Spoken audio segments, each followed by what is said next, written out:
Lucas, capítulo 21.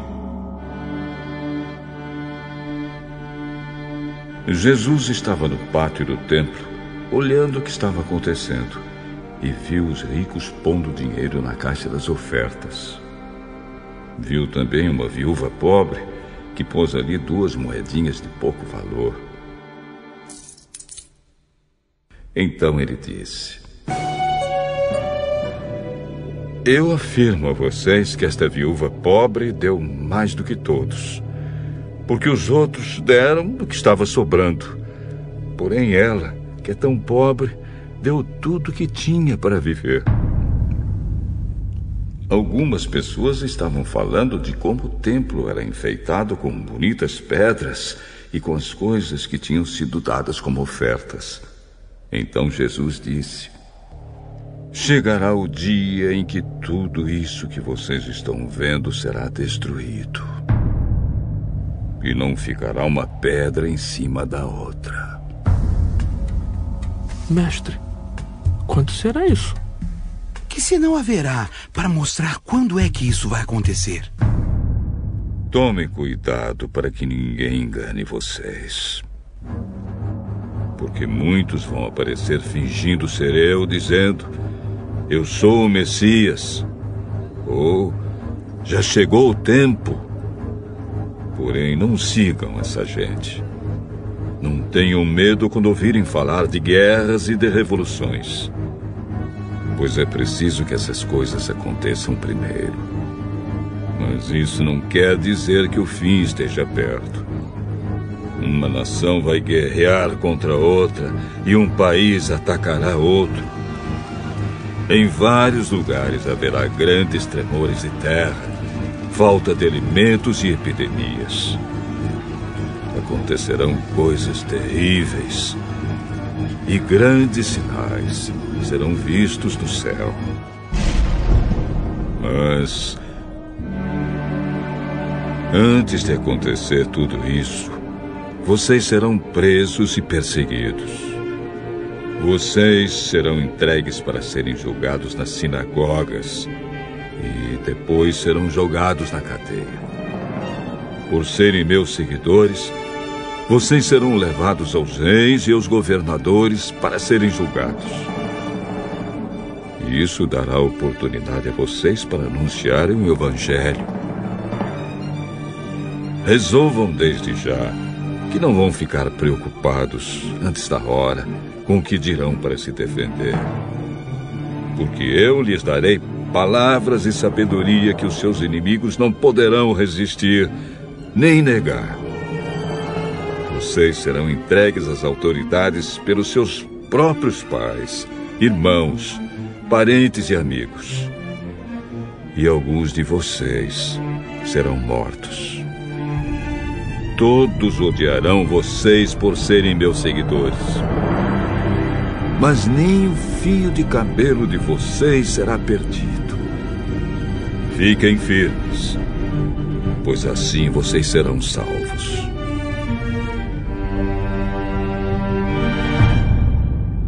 Quando vocês virem a cidade de Jerusalém cercada por exércitos, fiquem sabendo que logo ela será destruída. Então, os que estiverem na região da Judéia, que fujam para os montes. Quem estiver na cidade, que saia logo. E quem estiver no campo, que não entre na cidade. Porque aqueles dias serão os dias do castigo, e neles acontecerá tudo o que as Escrituras Sagradas dizem. Ai das mulheres grávidas e das mães que ainda estiverem amamentando naqueles dias. Porque virá sobre a terra uma grande aflição, e cairá sobre esta gente um terrível castigo de Deus. Muitos serão mortos à espada, e outros serão levados como prisioneiros para todos os países do mundo. E os não-judeus conquistarão Jerusalém até que termine o tempo deles fazerem isso.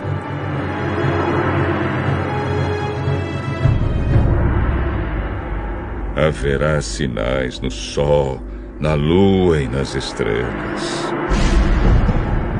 E na terra, todas as nações ficarão desesperadas, com medo do terrível barulho do mar e das ondas. Em todo o mundo, muitas pessoas desmaiarão de terror ao pensarem no que vai acontecer, pois os poderes do espaço serão abalados.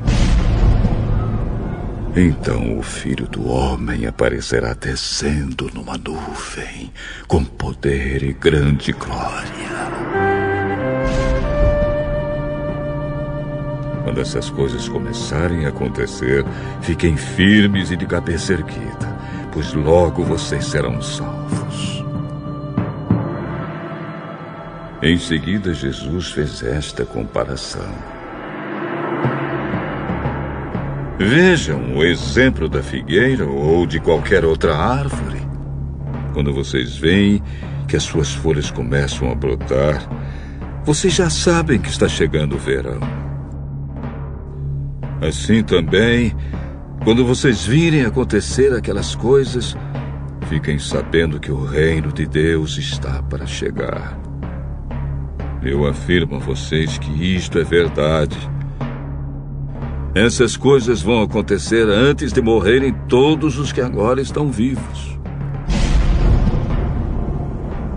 O céu e a terra desaparecerão, mas as minhas palavras ficarão para sempre.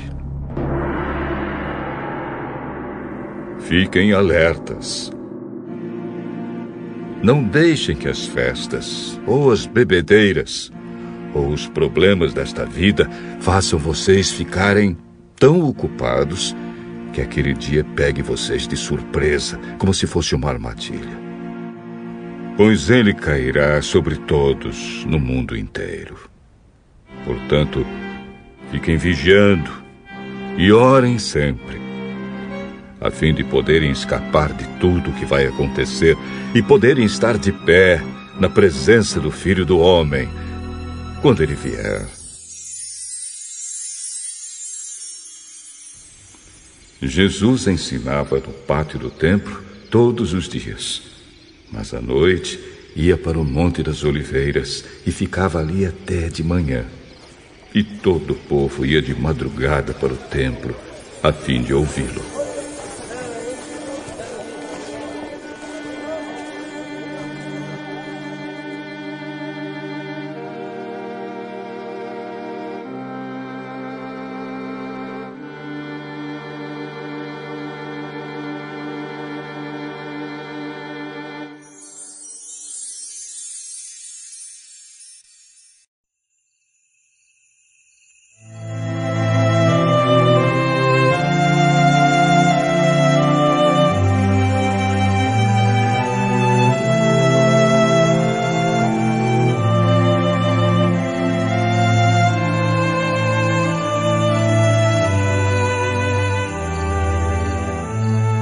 Capítulo 38. Por esse tempo, Judá se separou dos seus irmãos e foi morar na casa de um homem chamado Ira, que era da cidade de Adulã. Ali, Judá ficou conhecendo a filha de um cananeu chamado Sua. Judá casou com ela, e ela lhe deu um filho, a quem ele chamou de Er. Ela ficou grávida outra vez e teve outro filho, a quem ela deu o nome de Onã. Depois ela teve mais um filho, em quem ela pôs o nome de Selá. Judá estava em Quezibe quando esse menino nasceu.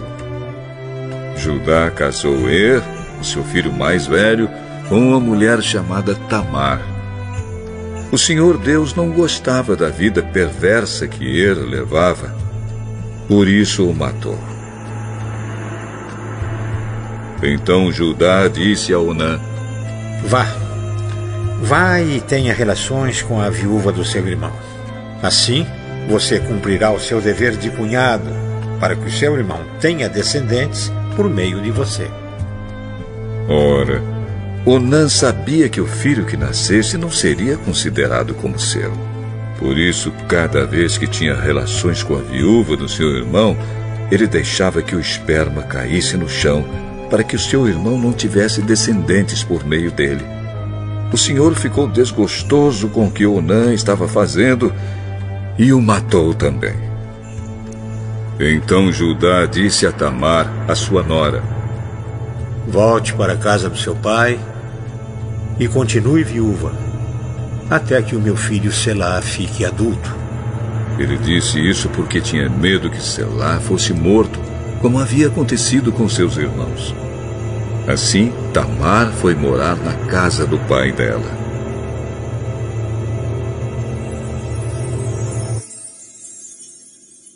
Passado algum tempo, a mulher de Judá morreu. Quando acabou o luto, Judá foi até Timnate, onde estavam cortando a lã das suas ovelhas. E o seu amigo Ira de Adulã foi com ele. Alguém contou a Tamar que o sogro ia a Timnate a fim de cortar a lã das suas ovelhas. Então ela trocou de roupa, deixando de lado as suas roupas de viúva, cobriu o rosto com um véu e se disfarçou. Em seguida foi e se sentou perto da entrada da cidade de Enaim, que fica no caminho para Timnate. Ela fez isso porque sabia muito bem que Selá já era homem feito, mas Judá não havia mandado que ele casasse com ela. Quando Judá a viu, pensou que era uma prostituta, pois ela estava com o rosto coberto. Ele foi falar com ela na beira do caminho, sem saber que era sua nora. Você quer ir para a cama comigo? Quanto é que você me paga? Eu lhe mando um cabrito do meu rebanho. Está bem, mas deixe alguma coisa comigo como garantia de que você vai mesmo mandar o cabrito. O que você quer que eu deixe? Seu sinete com o cordão e também o bastão que você tem na mão. Então Judá entregou os objetos. Ele teve relações com ela e ela ficou grávida. Tamar voltou para casa, tirou o véu e vestiu as suas roupas de viúva. Mais tarde, Judá mandou seu amigo Ira levar o cabrito e trazer de volta os objetos que havia deixado com ela. Mas Ira não a encontrou. Ele perguntou aos homens de Enaim se sabiam onde estava a prostituta que costumava ficar na beira da estrada. Aqui não esteve nenhuma prostituta, não. Ira voltou e disse a Judá: não encontrei a mulher. E os homens do lugar disseram que ali nunca havia estado nenhuma prostituta. Pois ela que fique com as minhas coisas. Assim, ninguém vai zombar de nós. Eu mandei o cabrito, mas você não encontrou a mulher?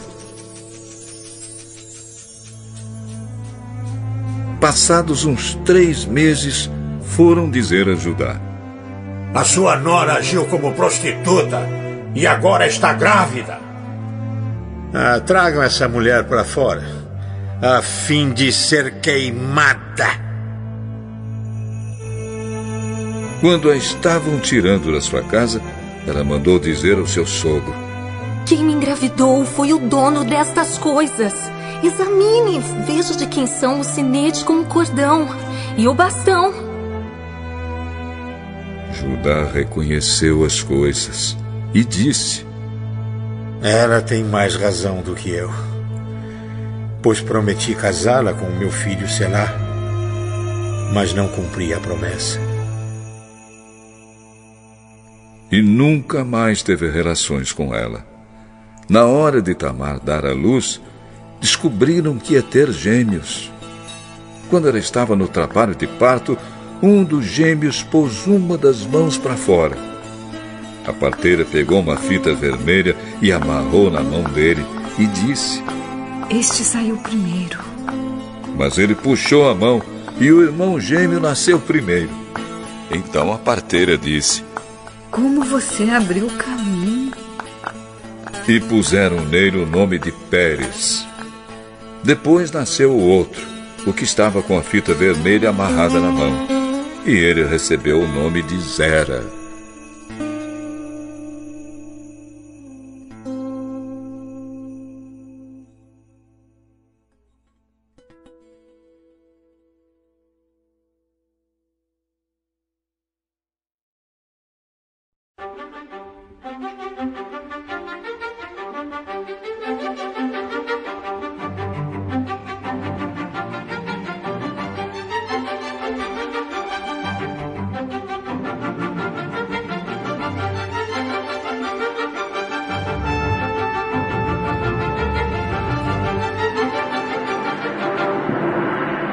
Salmo 29. Salmo de Davi. Anjos, louvem a Deus o Senhor. Louvem a sua glória e o seu poder. Anunciem a glória de Deus. Curvem-se diante do Senhor, o Santo Deus, quando Ele aparecer. A voz do Senhor é ouvida sobre as águas. O glorioso Deus troveja, e sobre os mares se ouve a sua voz. A voz do Senhor é cheia de poder e majestade. A sua voz quebra as árvores de cedro, quebra até os cedros dos montes Líbanos. Os montes Líbanos ele faz saltar como bezerros. O monte Hermon ele faz pular como um boi novo. A voz do Senhor faz brilhar o relâmpago. A sua voz faz tremer o deserto. O Senhor faz tremer o deserto de Cádiz.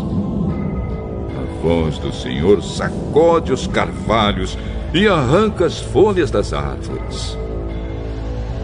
Enquanto isso, no seu templo, todos gritam: glória a Deus! O Senhor Deus reina sobre as águas profundas. Como rei, ele governa para sempre. O Senhor dá força ao seu povo e o abençoa, dando-lhe tudo o que é bom.